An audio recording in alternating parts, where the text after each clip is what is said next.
So, with fall being right around the corner, of course, we're thinking about fragrances that we want to wear to get us prepared for the upcoming autumn season. So, in today's video, I'm going to be talking about 10 of my favorite fragrances that I'm going to be wearing to get me ready for the fall season. I'm looking forward to sharing these fragrances with you, letting you know what's going to be included in my list. So, make sure to stay tuned.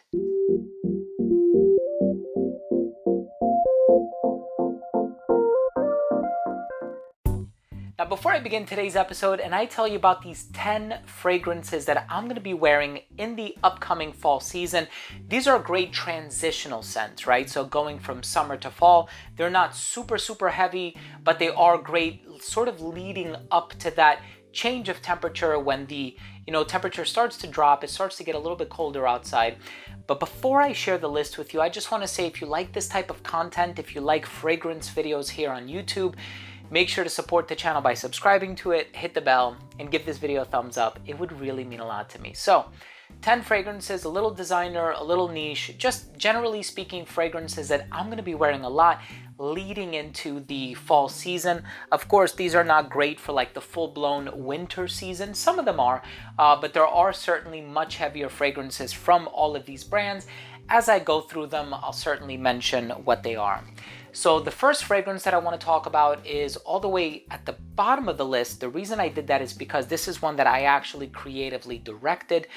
It's by Navitus Parfum and it's called Raise Spirits. So this was a collaboration between perfumers Julien Rasquinet and Dominique Ropion, two amazing perfumers. And with this fragrance, you do have a lot of spices, you have brown sugar syrup, you have some sweet gourmand ingredients. Like I said, it's a little sweet, it's a little spicy. You also have this dark rum ingredient in here with a little bit of sugar cane. It is such a delectable fragrance. And I love that it's not a full-blown, super dark fragrance. And of course, Exalt Nuit is one of the darkest fragrances that Navitus Parfum has to offer. This is not in that type of a dark category, but this one is a little bit more on the lighter, sweeter side of things, but the longevity is crazy. The performance is nuts. I love Raise Spirits, and kind of like the name implies, it raises my spirits. You also have spirits in the name, which can be referring to an alcoholic spirit, and sure enough, there is dark rum in here. I'm also going to be wearing a lot of Ralph's Club Elixir. So this is one of the newest releases. I really enjoyed this one. I gave it really high praise. I wasn't a fan of the previous two iterations. There's the Eau de Toilette, the Eau de Parfum. I think, unless it's Eau de Parfum and Parfum, but I always sort of seem to lose the designations in my mind. The Elixir version, it's darker, it's spicier, and it's that perfect scent leading into the fall temperature. This one, for fall season, I should say colder temperatures, I meant to say. This one, of course, with the added spices, that ambery backdrop, is a beautiful fragrance. Here's one that I've had for a number of years now. What an amazing purchase of mine. L'air du Desert Marocain by Tower Perfumes. So this spicy, ambery type of a fragrance. Of course, this gets darker as well. There's also Au Cœur du Désert, which is translates to the heart of the desert, and that's a more recent release. This was his second release, and of course, this one is a beautiful masterpiece of a fragrance. I truly love it. From the house of Amouage, we have Boundless. I think this is Boundless, right? Yeah. I almost said Material, although that's an amazing fragrance by Cécile Zarokian. It's a beautiful amber. This is more like a tobacco and vanilla type of a fragrance.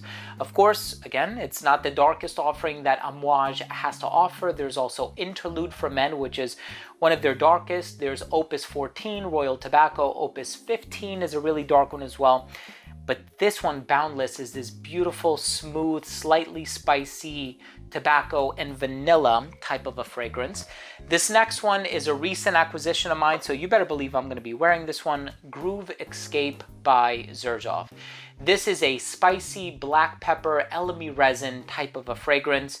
It reminds me of Imperial Crown by Thamin London. It also reminds me of Honor for Men by Amouage.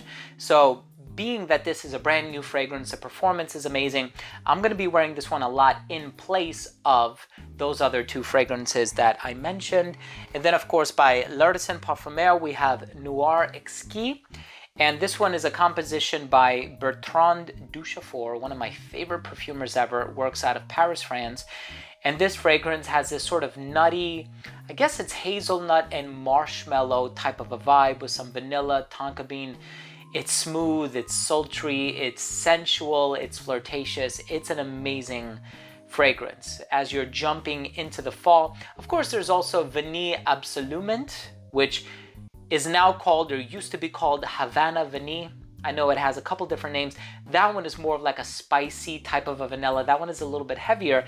This one, on the other hand, is amazing as the temperatures start to get a little bit colder outside. Of course, there's also the iconic Le Mal by Jean Paul Gaultier. I love wearing this stuff all year round, and I know there's the brand new Le Mal Flanker that came out. I'm gonna be wearing that one as well, right? So that one can also be included somewhere on this list. That's the elixir version, of course. That one is amazing too. I've done a review on it. You can check it out if you'd like. That one I'm going to be wearing if I'm looking for more of like a darker sort of a fragrance. This one with the with the mint, the lavender, the vanilla. Perfect. Of course, you can't think of fall without thinking of Rehab by Initio Parfum Privé. This fragrance kind of smells like Spice Bomb by Viktor and Rolf, right? And as far as the note breakdown is concerned, you have bergamot, lavender, vetiver, cedarwood, patchouli, guyakwood, sandalwood, and musks. Of course, with Spice Bomb, I think of tobacco, pink pepper, vanilla. So you also get a lot of that happening in here as well. And the performance on it is amazing. Now, here's one that it really does very, very well in terms of performance. Gentleman's Society by Givenchy. The newest release from the brand. It has that sort of lavender, clary sage thing happening in here. So it's heavy, it's long lasting, but it still has that versatility. It's a Swiss Army knife. You can wear it indoors, outdoors. You can wear it in a formal setting, casual, in the office, running errands. No matter what, this one will always fit the bill. And Gentleman's Society is a solid fragrance for any season, but it's one that I'm going to be wearing leading into the autumn because certainly there's a lot of other fragrances from the brand Givenchy, especially when you get into like that dark iris vanilla combination that would work really well in the fall and winter. This is great for that intermediary season, I would say. And of course, in the number one spot, I went with this one because I've been craving it a lot lately. And of course, like I said before, this isn't the darkest fragrance that this brand has to offer, but the oud, the resins, the almond, the vanilla, the jasmine, this stuff is just amazing. By Parfum de Marly, it's Pegasus Exclusive. And I know Parfum de Marly has a brand new one coming out soon called Althire. And that one is an amazing sort of ambery, vanilla, tobacco type of a fragrance. Very different from Herod. I had the opportunity to try it over the summer, as a matter of fact, when there was a Father's Day gifting event, and I ran into the managing director and he gave me a sneak peek of it, and it's really, really good. So I look forward to trying that or owning it so I can review it soon. But here we have Pegasus Exclusive.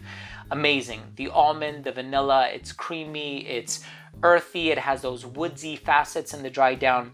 And of course, it's not the heaviest that the brand has to offer. There's also Herod, there's Leighton Exclusive, which is considerably heavier. There's also a Castor, and of course, once you get into the Arabian Breed collection, you have a lot of dark compositions, but this stuff is amazing. Guys, here are my 10 fragrances that I look forward to wearing to help me get ready for the fall season. These are great transitional scents, and I'm hoping you have the opportunity to share some of your favorite transitional fragrances with me. Drop your comment down below. I always love the interaction. If you enjoyed this video, please do consider supporting the channel by subscribing to it. Hit the bell and give this video a thumbs up. Thanks again for watching. Love you guys. We'll see you tomorrow with a new video. Bye.